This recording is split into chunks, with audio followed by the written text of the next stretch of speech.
Hello, I'm Casey Aiken, and this is 21 This Week. Coming up next, Council President Fanny Gonzalez suggests that after years in office, County Executive Mark Elrich should move on and allow the next generation to lead. Another day, another gun incident at MCPS High School. Are state and county bans on mask wearing by ICE agents constitutional? And finally, does the Supreme Court decision limiting the use of race to draw election districts void the recently passed Maryland Voting Act? Our panel of insiders will give you the story behind the story.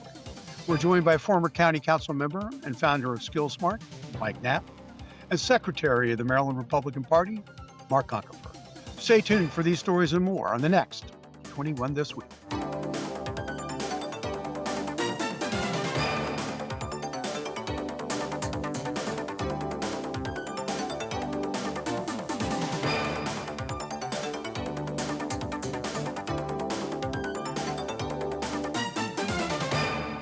And welcome to 21 This Week. Mark, County Council President Natty Fanny Gonzalez made headlines this week suggesting that after years in office, County Executive Mark Elrich should move on and allow a new generation lead. This isn't just a political rhetoric. This is a sitting council president signaling that the current executive is out of step, age and tenure, or is it really about policy stagnation? Well, I have to say it'll be the voters who end up making that decision, or I guess I precisely should say it'll be the primary Democratic primary voters in Montgomery County who make that decision as to whether or not he moves on. The years for Elric have been a failure by multiple indicators, and we really do need a new policy direction, whether or not he's on the council. So, just as Mark was suggesting, Mike, let's be candid. Montgomery County is effectively a one-party government. Every member of the council is a Democrat. The executive is Democrat. And the real election happens in the primary, as Mark just alluded to. Fanny Gonzalez framed this as a progressive argument that real progressives step aside. I mean, I can't imagine anyone thinking Mark is not a progressive. Is that a Well, principal position or just intra-party maneuvering ahead of the executive race? I think it's probably some maneuvering, but I think there's a practical reality that um, seeing how difficult he is to work with, his policies have been ineffective. And you say he's progressive, and he's progressive in kind of a uniquely marked kind of way.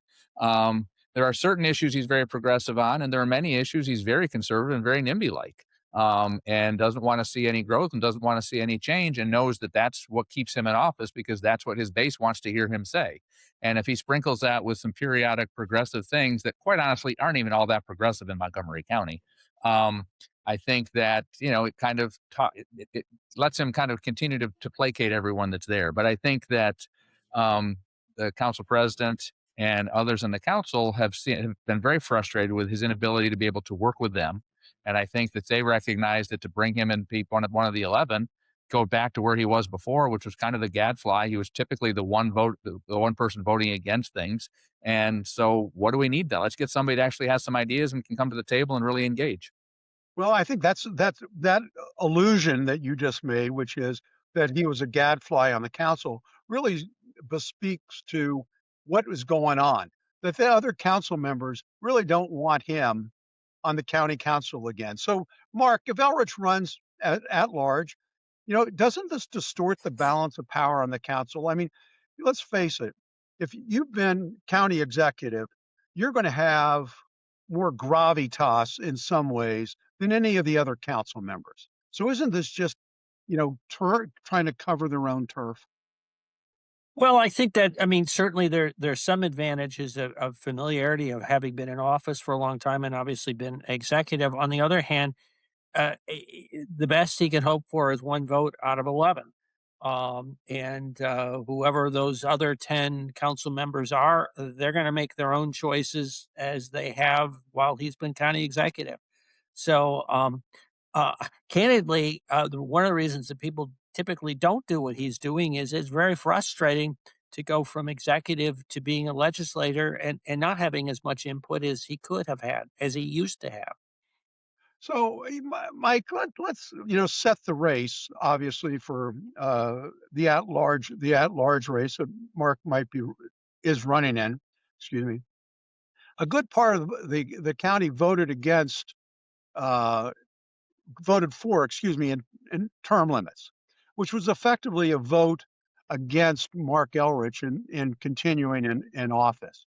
So, is there going to be a backlash and an anti-Mark vote in the primary, or is his coalition going to be strong enough to get him through? I think unfortunately his coalition is probably strong enough to get him through because they're two different math equations, right? So you had the referendum that took place in a general election, had a very different voter base that shows up for a general election for the turnout there. And I think there is frustration with the county executive, and I think you saw that.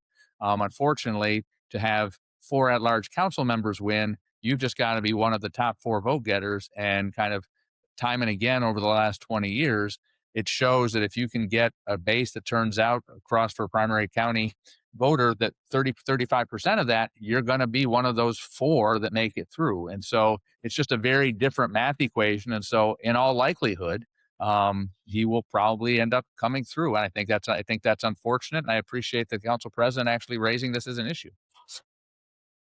Any final thoughts, Mark?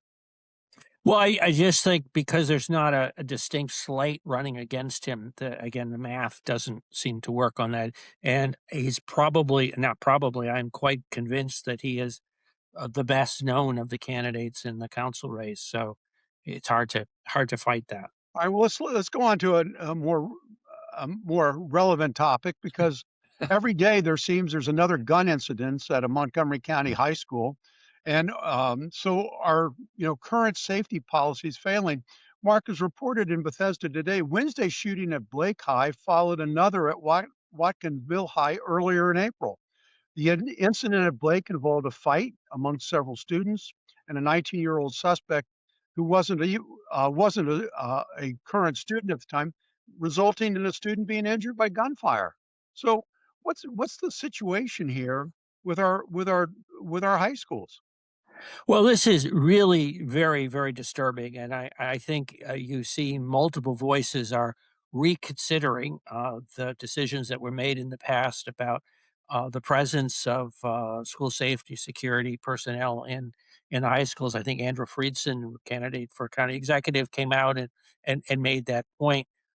There were many people who thought it was a mistake at the time when we pulled out, and I think there's a growing recognition. Whether it could have addressed one particular incident is an open question. We don't know the facts, but I do think that the presence of security personnel has a deterrent effect and could have been effective in at least some of these incidents. So, like, four high schools, Blake, Watkins Mill, Wooten, and Gaithersburg High, all in the past 4 months have had gun incidents. Is the simple solution, as Mark is suggesting, just put a police officer in the high school, or is there a root cause that has to be addressed as well? Well, I think when it comes to gun violence, there is no simple solution. And I think that's just an unfortunate reality that we have to confront, and unfortunately our youth have to confront. I think getting SROs back in the schools makes a lot of sense. I give Andrew a lot of credit. He came out prior to this latest event and called for that. And I think, to your point, Mark, that was a very mixed vote when that happened in the first place. And I think to build a relationship with security in schools, I think is critically important. That being said, we're still seeing the effects of real impacts of mental health issues being unaddressed. And so that's still something we don't have great elements in place to address. And then we also have, unfortunately, ready access to weapons that are out there. I mean, we just saw the attempted shooting at the press correspondence dinner on Saturday. We saw, we're seeing this. And I'd love to say that, wow, these are isolated cases that have just happened here, and if we could just do a thing, we can address it here and it goes away. It's happening all over the country. It's happening in jurisdictions and communities, and whether it's adults going into schools and shooting, or kids bringing weapons in, it's not an easy thing to fix. But I think we at least have to foundationally get a security element back in our schools, and then begin to really take a look at what are the issues underlining it related to both mental health and access to weapons. Let's take a look at what the school system is doing on these incidents. There are those that say MCPS is too soft in applying meaningful consequences for misconduct throughout the entire school system. So does the school system itself need to refocus its efforts? Mark, I'm going to go to you first. Well, I mean, these particular incidents are school violations. They're criminal. They're juvenile justice issues. What an officer in the school does, which is what we're addressing, is they hopefully intentionally have a dialogue with students. So students concerned about safety that are aware that somebody is bringing weapons into school can communicate with that officer, which is much easier to happen when they're physically present in the school. So there are real concrete ways in which the presence of the school safety officers can really contribute to a much safer environment.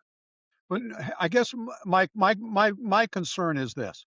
My concern is that as an outcome of um, the Black Lives Matter incident several years ago, and the lack of support that the police is getting, then more and more people are thinking that uh, crime and the and make is a resource to follow and not to be concerned about the repercussions.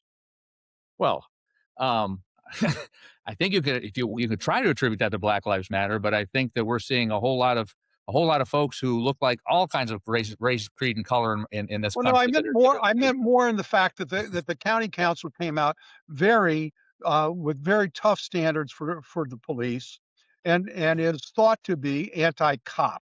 I mean, the county council is thought to be anti-cop, and so I'm wondering whether or not there's a natural evolution from that. I think that's stitching too many things together for a 16-year-old in high school to somehow put the conclusion together that something that happened 4 years ago that the county council was a. I, I I think there are cultures there that need to be addressed. I think one of the bigger issues, though, that I think is really important that is getting addressed is our former police chief is now um, facilitating the security efforts within the school system. And in conversations, I think what he's been able to start to do is to create some standards. Now he's moving he's we're moving a big ship, and so I think that he's taken 8 years of not having great clarity around what are the roles of principals within schools, what are the roles that teachers have within schools, what are the general premises that we're supposed to be operating in, what are the structures in which we're engaging from a discipline perspective. And he's working very hard to try to, across all of those schools, which there are many, over 200 that we're trying to address, and put systems in place to help bring people back into alignment. And I think that he's making good progress, but I think it's a slog. I think it's an uphill battle, but I think he is making progress on that, and I think that will help significantly. But I think that you know, there are things that the school system can address, and there are things that society and culture have to address. And it just happens to be manifesting in the schools, and the schools, God bless them, aren't going to be able to fix it all. Well, we're gonna have to leave it there. When we come back from this short break, we're going to take a look at two very important decisions, one by the Supreme Court and one by a court in California. Stay tuned. And welcome back. Last week, Montgomery County Council passed a law banning ICE agents and other law enforcement from wearing masks while on duty. But however, the Department of Justice is suing New Jersey over immigration enforcements, and a California federal court just struck down a similar law, finding it likely to be unconstitutional under the Supremacy Clause, that being these mask ordinances. Mark, the federal court's reasoning is pretty straightforward. The Supremacy Clause says the local governments don't have any authority to regulate. So ultimately, isn't Montgomery County's law doomed? I don't. Yes, short answer, but you don't like one word answers. So I'd say, listen, you don't need to have gone to law school or gotten joined the bar. All you got to do is pass American history to understand the history of the supremacy clause, the notion that on federal issues, the federal government makes the policy decisions and cannot be reversed when they're in conflict at the local level. So, I mean, Mike, I understand that there is strong feelings in the Montgomery County community that ICE is a threat and that they want to do what they can. But frankly, there is a point where local resistance to federal immigration enforcement does cross into unconstitutional obstruction. I think you stated that well at the beginning. I think there is real concern and there's real challenge, and I think that ICE have demonstrated a lack of um, engagement with communities and a lack of understanding of communities. And I think there's a debate as to whether or not they're even acting legally at times. And so I think you're seeing state and local jurisdictions attempting to try to at least put markers out there to say, hey, here's how we're going to try to operate in our community. And at least to put a marker out there to say, this is the direction we're going to head. Would it withstand legal challenge? Probably not. I don't think, and I'm not an attorney, but I think that it does give us the ability as a community to say, these are things that are important to us. And if you're going to come in here, we can cooperate, but you've got to be able to come to the table and be able to cooperate with us. And if you're coming, we don't even know who you are, that becomes a real challenge. True. And I agree with you. And I think what we saw in Minnesota, where there was an over aggressive uh, enforcement effort there, certainly, it makes even people who are supportive of the ICE effort to take bad actors out of our communities makes you want to think twice about the nature and how they're doing it. So, but Mark, it seems to me that some of this is purely symbolic politics that is just being done to satisfy a local constituency, even though there's no there. That's certainly true, but let me expand on that. So one of the common provisions that's getting passed at local levels is a ban on ICE facilities in a jurisdiction. We have that in Maryland. And this is really counterproductive. If you ever have a defendant, a client who is a defendant, they want to be located where they can access their lawyer and where they can access their family. And the dynamic of effectively forcing that people who are taken into custody to be placed in another state or somewhere far away is really contrary to their ability to be able to mount a defense and to communicate with their family. Similarly, when you mentioned Minnesota, those jurisdictions that have prohibited cooperation with local police, that's where precisely the jurisdictions where rather than get people from jails who've been arrested, you end up going out into the community. So many of these local laws are really counterproductive in terms of what would probably be in the best interest of the people being picked up. Mike, any final thoughts?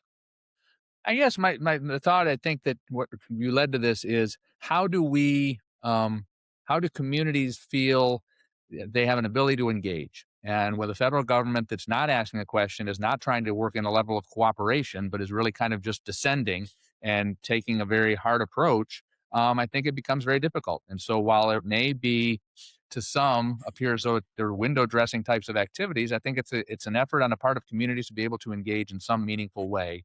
And I can certainly understand why they're doing it. We'll leave it at that. Let's go on to our last topic, which is kind of an interesting topic. There's been a lot of wailing and gnashing of teeth since yesterday's Supreme Court decision in Louisiana versus Calais that limits the use of race in redistricting and comes just as Maryland, just this week or just in the last legislative session, enacted its own Voting Rights Act and waiting for Governor Moore's signature. But before we get into the Supreme Court decision, let's level and set what's actually being challenged. For decades, Section 2 of the Federal Voting Act has been used to challenge election maps on the theory that even if a map is neutral on its face, it still can be illegal if it dilutes the voting strength of minority voters. In practice, that led courts to require states in some cases to create a majority minority district and districts where minority voters would have a realistic chance to elect a candidate of their choice. Critics argued, however, that over time the doctrine went too far and essentially forcing states to draw districts based primarily on race, raising a serious equal protection concern. And that's where we come into the Supreme Court. It took up the case of Louisiana versus Callis, where Louisiana created a second majority black congressional district under pressure from the Voting Rights Act rulings, and then was sued for using race too heavily in drawing that map. Now, switching to you guys. Mark, the court legal tension is this: can the government consider race to protect minority voting power without violating the constitutional ban on racial classifications? Well, for several decades, we've operated on a kind of legal tightrope that's existed between the the constitutional requirements, but also a recognition of the remedial component of protecting rights.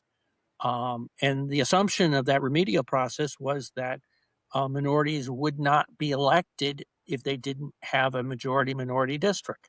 That is mercifully, I think, a outdated concept, as we've seen multiple people elected in general districts.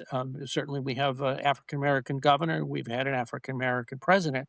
So I think the argument really is that that remedial requirement or the remedial argument is no longer a valid, and that kind of tilts the balance back towards the constitutional requirement to basically be race neutral. Well, this is certainly something that Chief Justice Roberts has seemed to have taken up as a cause over the years. And so, Mike, for years, the law said ignoring race could perpetuate discrimination. And now the court is saying using race can itself be discriminatory. Which is it? That's why I have a Supreme Court, and they seem, in their infinite wisdom, to be able to sending us down the road that if they can, that using race can be discriminatory. I think it's kind of fascinating. I have no idea where they think we're supposed to be ending up. I have no idea where, gerrymandering, as we've talked about here in the past, is rampant. They're using everything they can to try to make sure that whoever is in charge in any particular jurisdiction is being able to draw the lines in the way that will allow them to win. And so we're using every other criteria, and we're creating districts that look like lots of different things. But we're certainly, I don't know at what point what you're including versus what you're not including, other than it's just a free for all, and that's what the Supreme Court seems to have created is a free for all. And so I just don't understand what their big picture. Well, listen, let me give you another fact. There are 58 black men and women now serving in the United States House of Representatives. The majority of them represent districts where white voters outnumber black voters. The idea that black Americans cannot get elected to Congress without a majority minority district, I think, is 21st century nonsense. Now, put this into perspective. And Mark, I think if I were you as a member of the Republican Party in Maryland, I would be terrified, because the one thing that they said was, we don't care how you gerrymander. You can gerrymander on the base of politics, which means if we want to create a Democratic district, we can do so. Yep. I think instead of objecting over this decision, I think the Democratic Party should be in celebration and extolling the virtues of the majority of the Supreme Court. I'll let you, Mark, you look pained. I'll let you have the next Sure. word. No. I was going to say, I mean, mercifully, we have some Maryland constitutional requirements which have to do with county boundaries and not jumping. So we have some sound provisions in Maryland law which would prevent, how shall I say, 8 districts stretching out from Baltimore City, or however you might do a Uber gerrymander. I will say just one brief thing is, when you look at the arc of history on gerrymandering district, there's a limit to how far you can go without creating a situation where districts that you thought were, quote, safe turn out to be not quite so safe, and there ends up being a shift. Mike Knapp might be an example of that, because he took a Republican district, as I recall, right? I did. As a good moderate, back when you could be such a thing, you could actually, talk to people in both parties and convince them to vote for you, because you could have all of their interests at heart. And not sure we're there anymore. Well, you're going to have the last word once again, Mike. Stay tuned when we come back from the short break for parting shots. And welcome back. Now with parting shots, Mark Uncapher. Well, a topic that we didn't have a chance to talk to that we will be talking about a lot in the future is the issue of the Key Bridge. And this week, the governor had to pull back the contract because of the exploding costs from Kiewit Construction, which is a very reputable civil engineering firm. This is one more example of the breakdown in the capital budget process in Maryland. We've seen that with the failure to go forward with the American Legion Bridge, now back on track with a possible plan, and the decision to try and build the Red Line again up in Baltimore, which has no foreseeable financial model to pay for it. You forgot the purple line, Mark. Anyway, Mike Knapp, your parting shot. Well, amazingly, it's already May, and I'm not sure how that's occurred, but that means we're approaching graduation seasons. And so I just wanted to shout out to those students, whether they're in college and high school, who are reaching those benchmark and milestone times in their life, and encourage them as they take that next step to kind of pay attention to where they are, because they are the folks who are going to, I know it's going to be frightening to them because they're walking into a crazy mixed up world, but we need them to engage and to participate. And so I want to extend my congratulations to them, but also to say who you are matters, where you are matters, and we need you to participate. And in the upcoming elections, please make sure that you're registered to vote and get out there and engage. Well, thank you, guys. Thank you both, Mike. That was great sentiment. Thank you, Mark. I want to thank the audience for tuning in each and every week to Montgomery County's hardest-hitting political talk show. For 21 this week, I'm Casey Aiken.